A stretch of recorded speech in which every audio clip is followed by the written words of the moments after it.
One nation one election की संभावनाएं तलाशने के लिए मोदी सरकार ने कोविंद कमेटी का गठन किया था। मोदी कैबिनेट ने उस कमेटी के प्रस्ताव पर मुहर लगा दी है।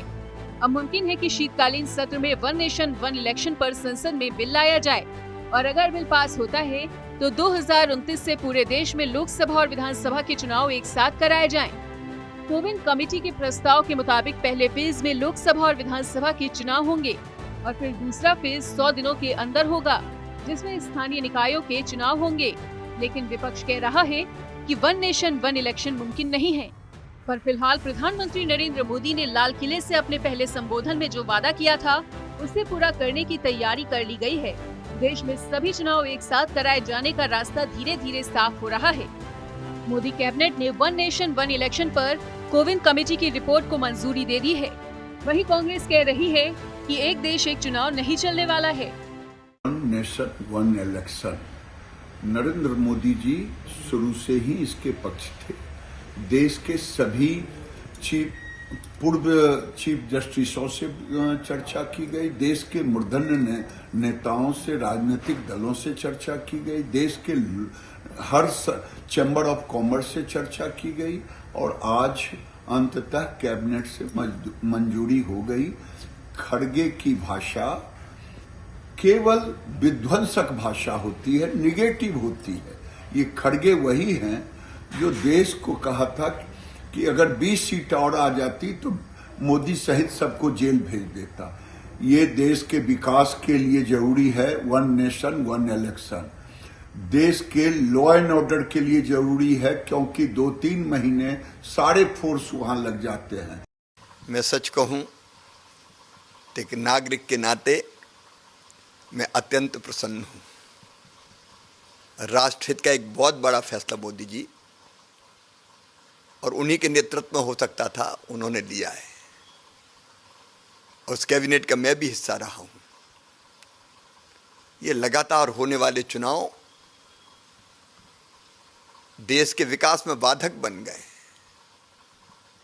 लॉन्ग टर्म फैसले कोई पार्टी नहीं करती। सभी राजनीतिक दल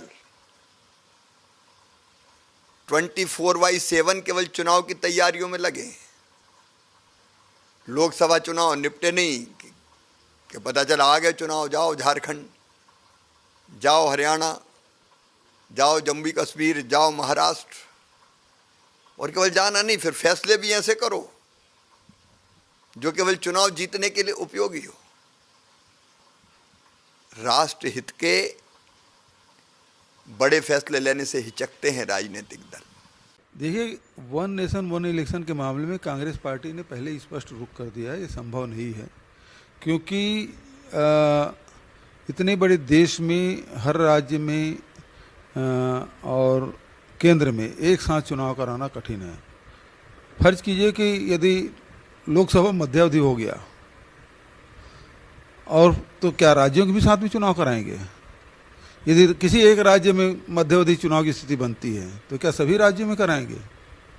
तो ये अव्यवहारिक है और ये संभव ही नहीं है। In fact BJP has realised this factor in coming elections, not only in J&K or Haryana, even in Maharashtra and then in Jharkhand, they are going to lose.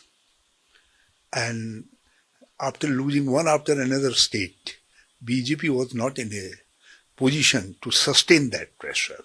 That would have resulted in the collapse of their coalition government. That's why the Ghavraivi government has opted for this one nation, one election formula. आपको बता दें कि one nation one election पर विचार करने के लिए मोदी सरकार ने पिछले साल सितंबर में पूर्व राष्ट्रपति रामनाथ कोविंद की अध्यक्षता में कमेटी का गठन किया था। कमेटी ने इस साल मार्च में राष्ट्रपति द्रौपदी मुर्मू को 18,626 पन्नों की रिपोर्ट सौंपी है।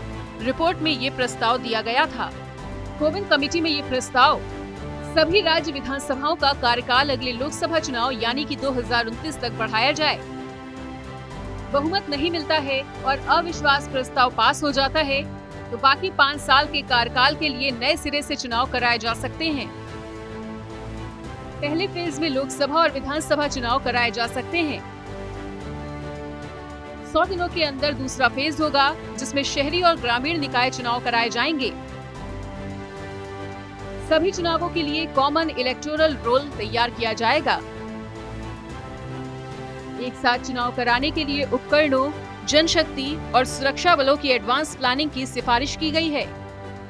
मोदी 3.0 के 100 दिन पूरे हुए तो सरकार का तूफानी स्टैंड आ गया है। अब वन नेशन वन इलेक्शन को लेकर सरकार की कोशिशें अपनी जगह हैं और विपक्ष के सवाल अपनी जगह, जिसमें कोई शक नहीं है कि वन नेशन वन इलेक्शन को लागू करने में चुनौतियां तो हैं, लेकिन ऐसी कोई चुनौती नहीं जिसे देश के फायदे के लिए मात नहीं दी जा सके। समिति ने एक देश एक चुनाव पर रिपोर्ट तैयार करने के लिए 62 सियासी दलों से राय ली थी। इन राजनीतिक दलों में से 32 ने समर्थन, 15 ने विरोध और 15 ने इस पर जवाब देने से इनकार कर दिया था।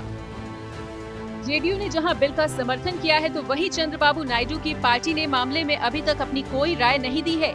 इतना ही नहीं, मायावती ने भी इसका समर्थन किया है। तो ऐसे में सवाल अब ये उठता है कि क्या पूरे देश में एक चुनाव हो सकता है?